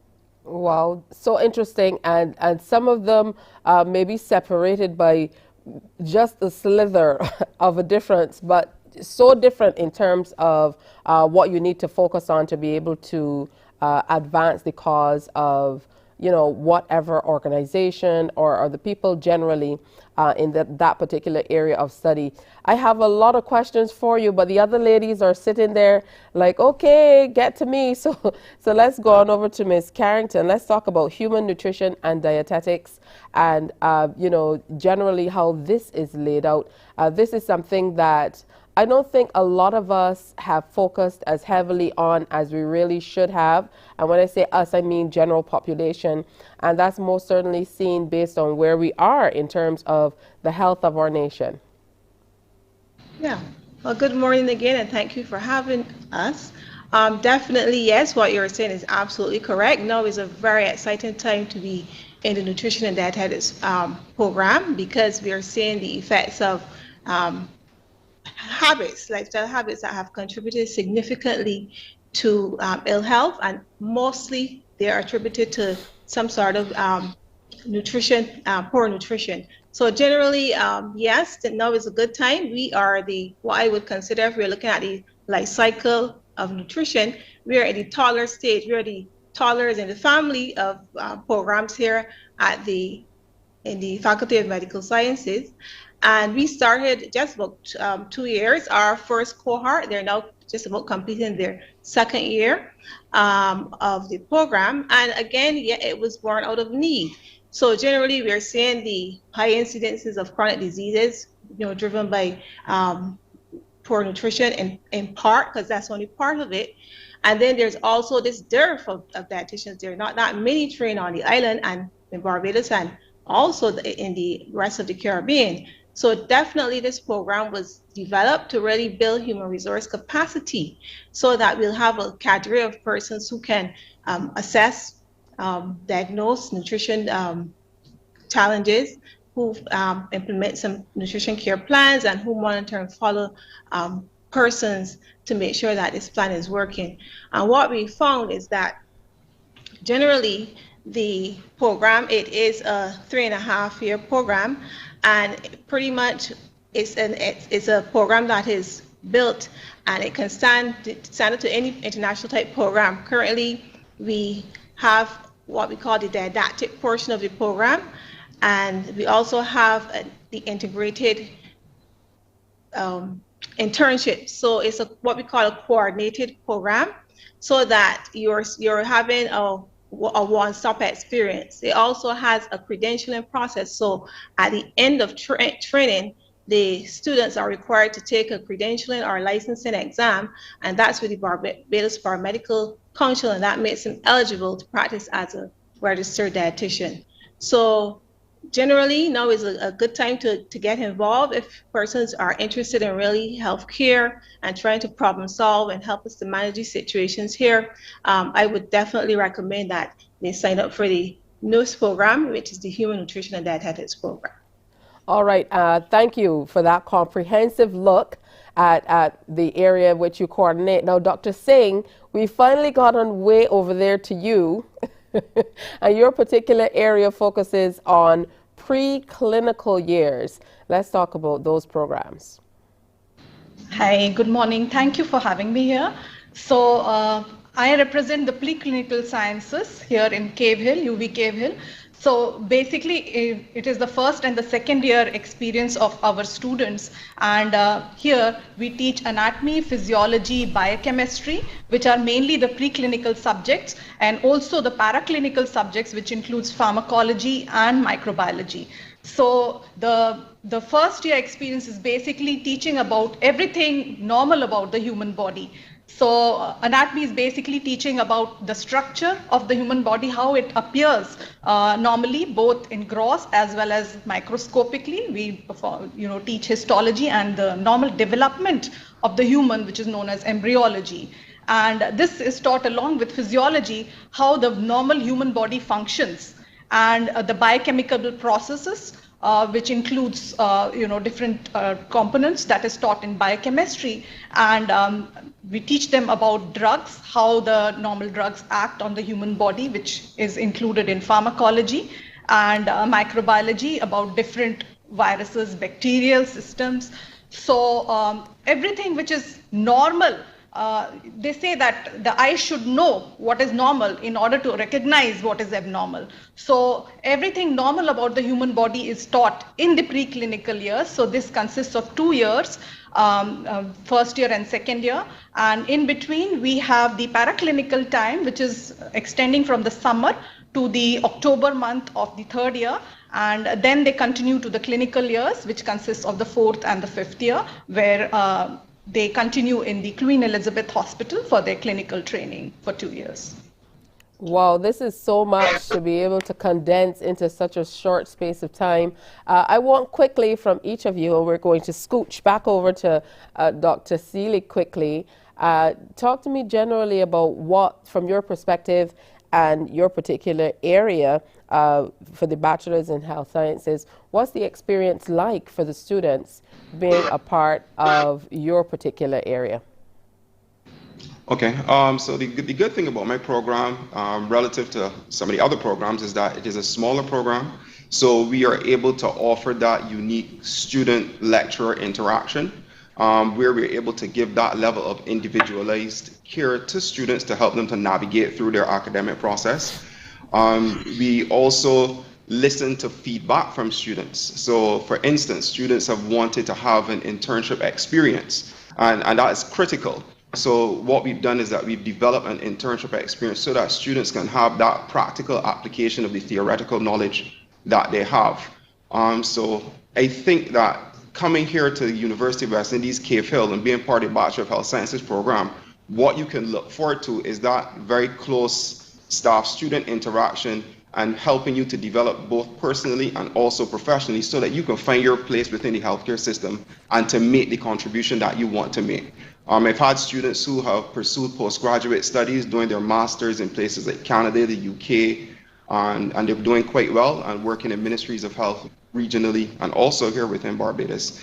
So, we're here to listen to you, to see exactly where your passion lies and to try to guide you towards actualizing and realizing those dreams and making your contribution. All right, wonderful. I'm going to advise them that next time they can't put Dr. Seeley to talk with other people because then we won't be able to get to anybody else. I'm just being bad, but thank you for sharing.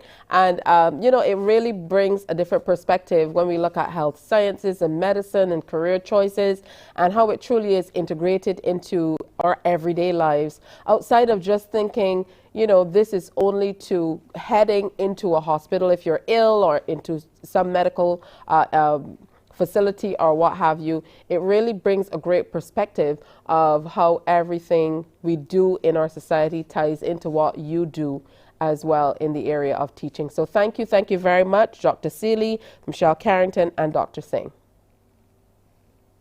Thank you. All right, that went by really quickly, but you know what they say, time flies when you're having fun. I'm enjoying learning more about the Faculty of Medical Sciences at the University of the West Indies Cave Hill campus, and I most certainly hope you are as well. When we come back, we talk more about health, this time with a urologist. Stay with us. Morning, morning, morning. Good morning. Good morning to you. There is a saying, you can find a Bajan anywhere. Are you a Bajan living abroad? Or do you know of one who has migrated to another country? Well, we at Mornin Barbados would love to have you or them on our Bajan Afar segment. Share your amazing stories, experiences, and how you have adapted to a new culture. Send us an email to morninbarbados@cbc.vb. And together we will travel the world.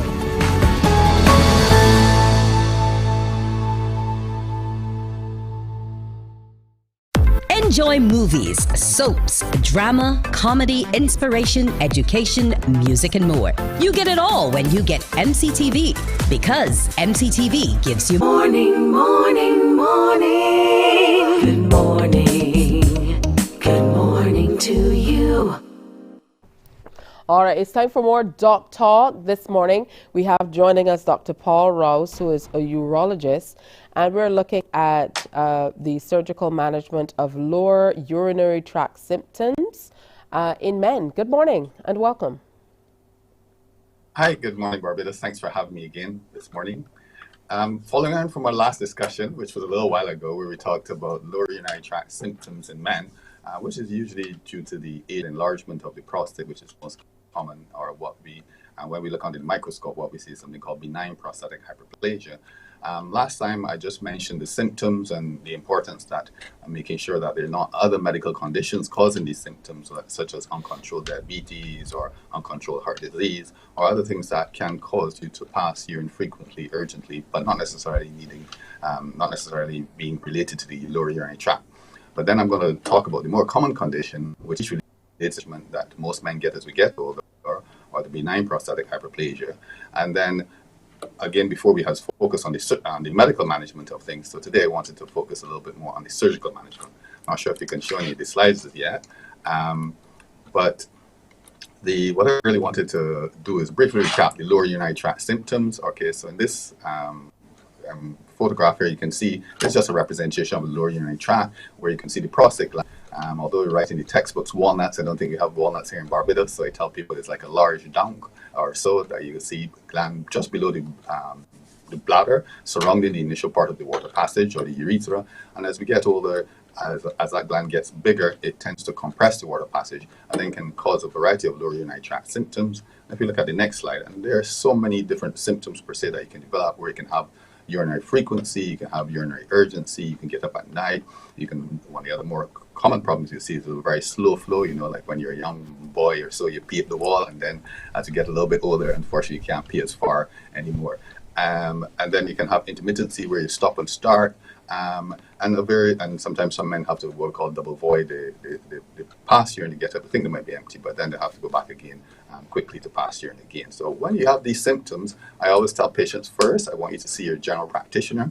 A lot of the times you don't necessarily need to come to a urologist right away, or my general practitioner colleagues are very skilled, and they know how to do the basic examinations, do the PSA. Once they're not overly concerned about having any issues as far as prostate cancer is concerned, they're very good at starting men on medical management for their symptoms, namely with tamsulosin, which is the most common drug we have here, or you can also have Zatral, which is the alpha blockers, or then you can use the 5-alpha reductase inhibitors such as dutasteride and finasteride, which are the more common ones here in Barbados, to help shrink the prostate gland and get your symptom control. Vast majority of men will do very well with medical management, but then unfortunately, if things don't quite settle down with medical management, then that's the time I really need to see you as a urologist or as a surgeon to discuss the surgical options in terms of management of your lower urinary tract symptoms due to enlarged prostate. So there are several different surgical approaches.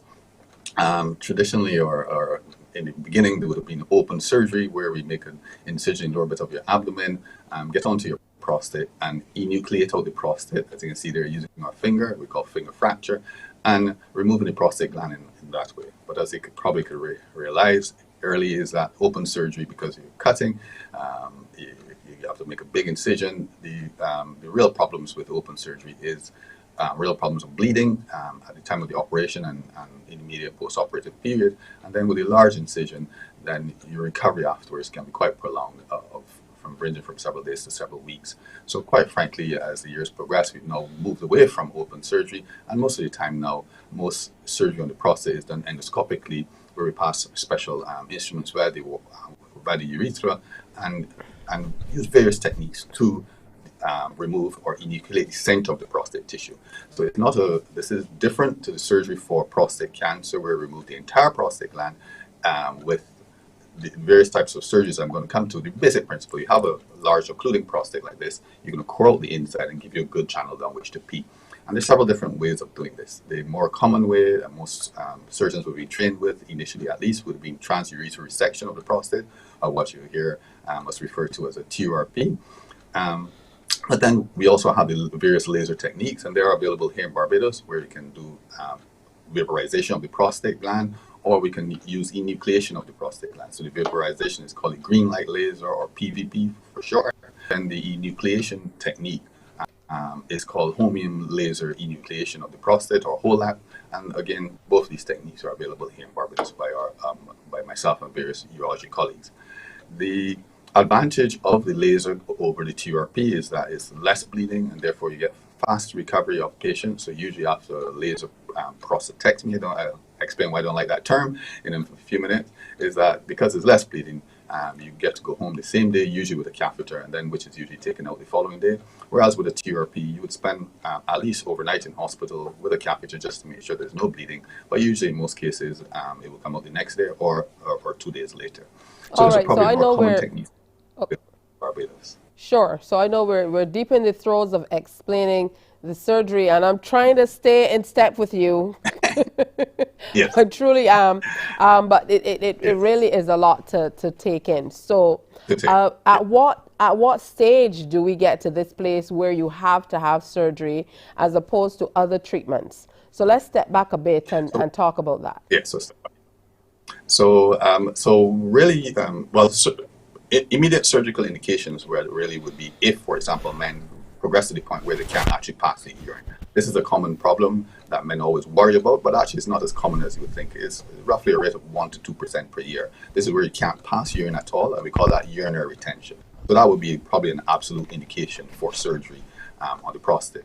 But most of the time, we would start with medical medications, usually what we call alpha blockers and 5-alpha reductase inhibitors, or a combination where you have both drugs in one tablet. So usually in most cases that would be started by your general practitioner. I really encourage GPs to start doing that first.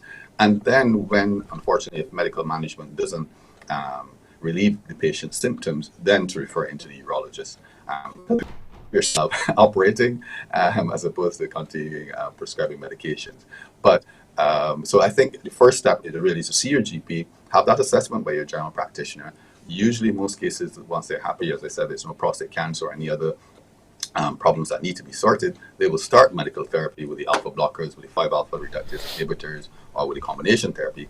And then if your symptoms fail to improve, or if you have an absolute indication such as urinary retention, or another complication such as bladder stones, recurrent urinary tract infections, there will be clear indications where surgery will be a lot better than medical management. All right, so what are some of the downsides of having this surgery? I know the purpose of doing it is so that you can get back to a place of as close to normalcy as possible, but what could be some of the possible downsides? Well, as I alluded to there with the open surgery, because of the real risk of bleeding, we've really moved away from that. But we still do get the occasion of very, very large prostate, 200, 300 grams. So the average size of a young man is probably about, we say a range of 15 to 25 grams, but I keep it simple in my clinic. I said to men, the average size is about 20 grams. But if you have a large prostate, certainly over 150, 200, and recently I did a 300 gram prostate, the real problem with that is bleeding. So that's where the more minimally invasive techniques have come into play. Especially, I think most of us would probably say that the laser is probably the best in terms of dealing with big prostates, short of an open operation. And as I said, that's available here in Barbados. So rather than, as I said, the principle is you have a big occluding prostate, we're going to core out the inside of the prostate, sort of like taking out the pith on an orange, but leaving the skin behind. So this is why I don't particularly like the term prostatectomy, because a lot of men go away thinking that their prostate is totally removed. They don't need to worry about it again. They don't need to have their PSA. They don't need to have their digital exam. It's really a resection or enucleation of the prostate tissue, what we call the adenoma, or the central bit. So they still have a prostate behind, but now they will have a clear channel down which to pee. So that's the principle of TURP, transurethral resection of the prostate, or for I prefer not to use prostatectomy, so I'll say laser resection or enucleation of the prostate, or laser or PVP or green light laser, where we vaporize the tissue using laser energy. So especially with the laser, because there's less bleeding, then the morbidity is a lot less. So as I said, most patients following a laser procedure can go home the same day, albeit with a catheter, and usually then that's removed the next day. So the recovery is a lot faster with these more modern techniques. All right, modern techniques. I know one thing that can be prohibitive is costs, and whether these types of procedures can be accessed to the average person who might need to depend on the public health system. Is this only these types of procedures only done privately, or are they done in the public health system as well? As I currently don't work in the public health system, but I do understand that TURP is available publicly. So therefore, that technique of minimally invasive surgery is available in the public sector. But I don't believe laser is available in the public sector, but it's certainly available in the private sector. A laser, because obviously you can imagine it's a lot more specialized technique, is relatively more expensive compared to TURP, but the cost is not overly prohibitive. All right. Thank you so much, Dr. Rouse. Thank you for slowing down for me so that I could, catch up with you for a minute, because you naturally, speak with some stridency. So good to slow it down so that we were able to stay in touch with you. Thank you so much for sharing that this morning. And I know there are a lot of people who really need to hear that, and they need that reassurance. So thank you again. Thank you very much. Good morning, Barbados. Good morning. All right, so up next, I have a very special guest in studio with me. Good morning, guys. Who? The mighty Gabby. He's here. That's all next.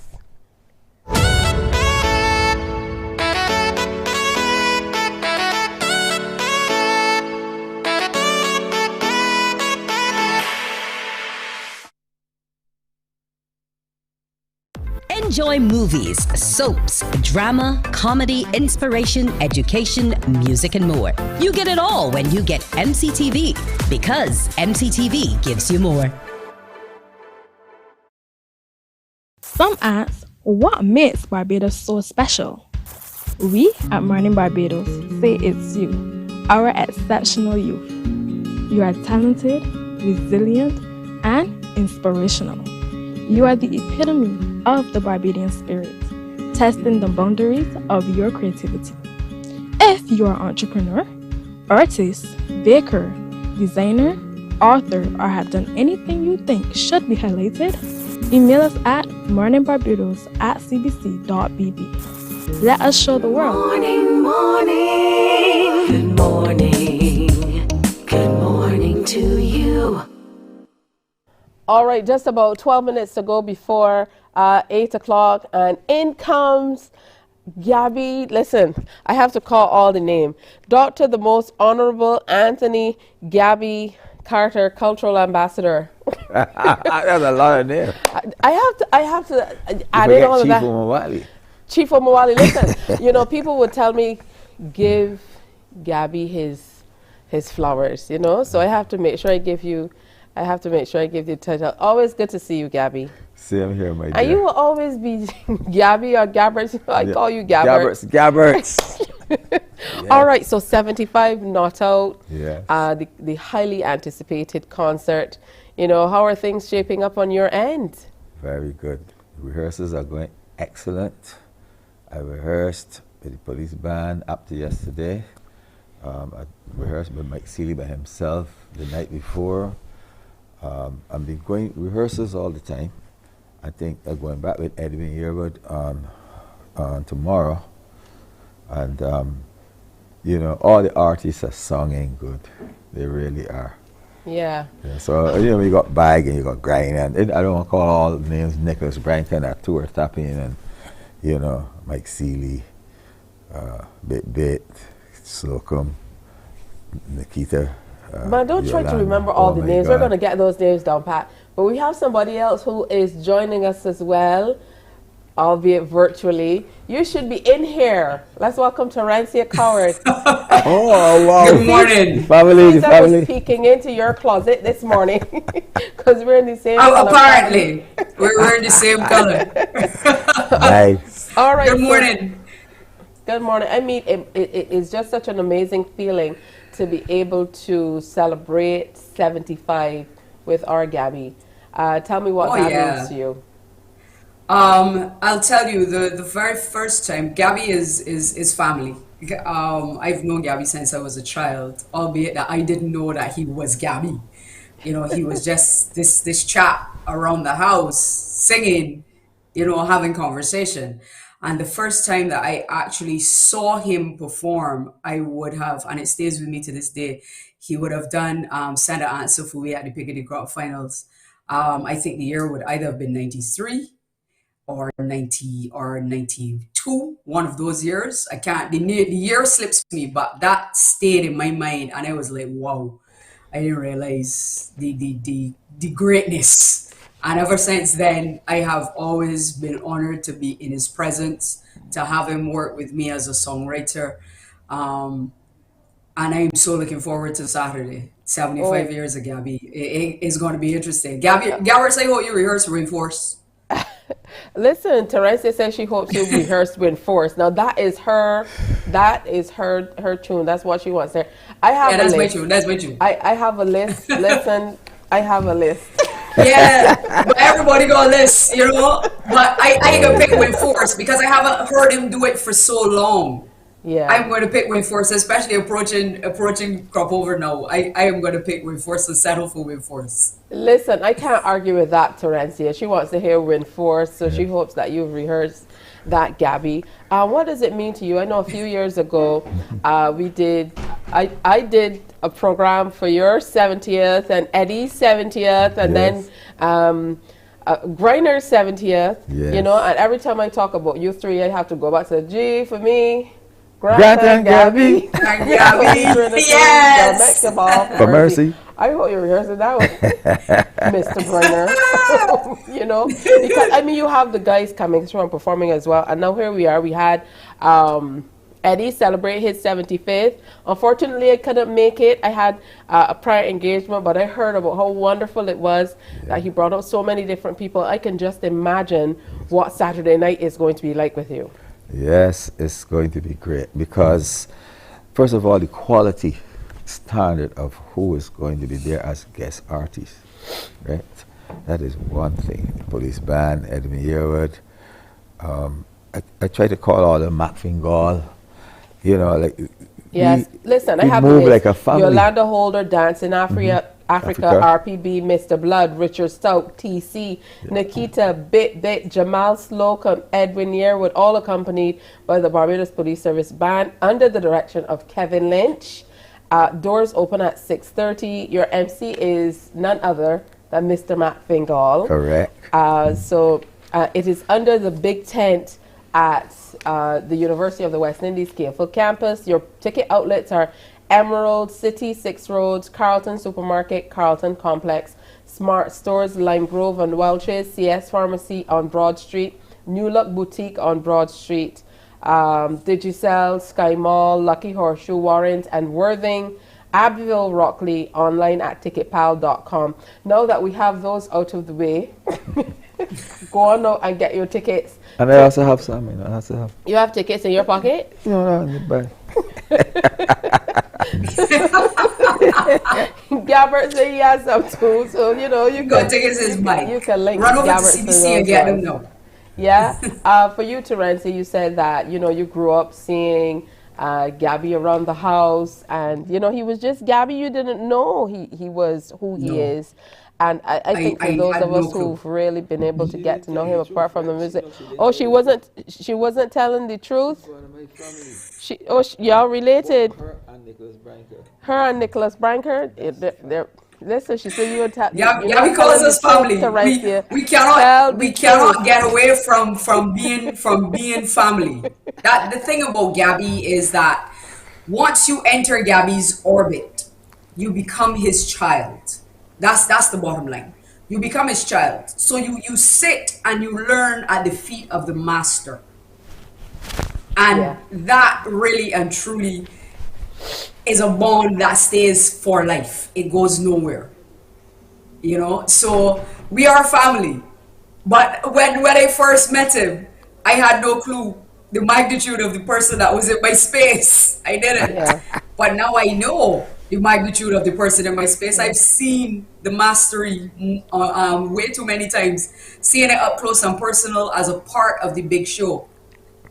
You know, You see, that within itself Pete, this is just passing is on. amazing. Her uncle Clarence and I were very, very close. Okay. We grew up inseparable. We work on boats together, work in the United States together, we worked in Canada together, we work here in Barbados at clubs and hotels, and you know, so, and then Michael, you know, we real close. Me and Michael talk every day, right? And I spoke, Alfred, which is her dad, just the other day. Selling out all your business to Rancy. So Yeah, but my dad was here about a week and a half ago, 2 weeks ago, and They were and at the obviously me and beach. Gabby would They have were had at the chance. beach, Gabby. Yes. Now I'm selling all your business. Yeah, now you sell those secrets. Yeah, so what do you look forward to most? I know we were joking about the songs list and so on, but you know, how do you get all of this into 75 years? I know you've not been performing for 75 years, but you're very close. yeah, So how do you condense started all at of 6. this You work? start from 6. 6:30. So you're going to be No, singing I to the started from next day? 6. I got in, we were having 69 years. I Oh my started at goodness. 6. He started Wow. singing 6 from years old. 6. Oh my Right. goodness, Gabs. So So- how are you going to condense all of this? Was it difficult to kind of go through that song list and Very much and so. say I'm going to perform this and not this? Yeah, and it you reminded me better not of leave my out any friend of my Rihanna, favorite who, when songs. she did the Super Bowl, she wasn't, you know, she had a hard time picking which songs would be the ones for that time, you know. So it will be the same thing here, but I'm hoping that I can please the people. If by chance somebody calls for a song that I don't have on the list and Mike Seeley knows it, we will play it. All you know, right. simple as that. Or Nicholas, you know, we will play it. So it's not just a buffet. There's an a la carte option. Yes. Yes. We can't just A la say carte that, menu. "Ma, we ain't know that or we ain't playing that." I don't think that that's the right thing to do. But we know we have a limited time, but at the same time, we try to please the audience as much as we can. All right, good stuff. Terence, it must be a real great feeling to be able to celebrate Gabby at this time in this way. Yes. When Gabby wrote Victory, he called me and he said, T, he said, family, I got something for you. Come cross and let's go through it.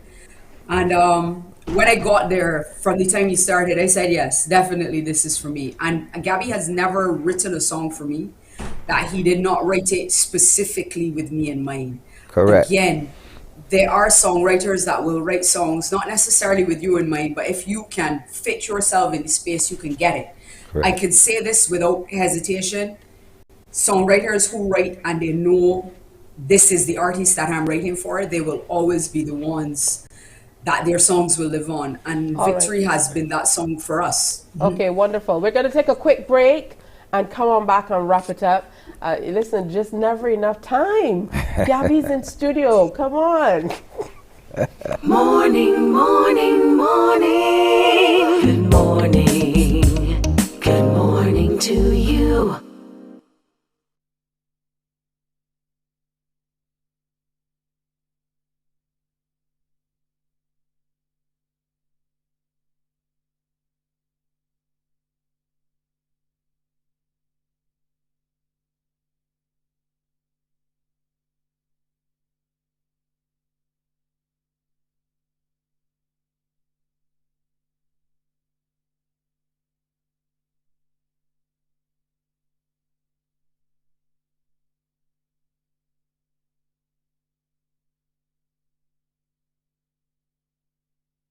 Morning, morning, morning. Good morning.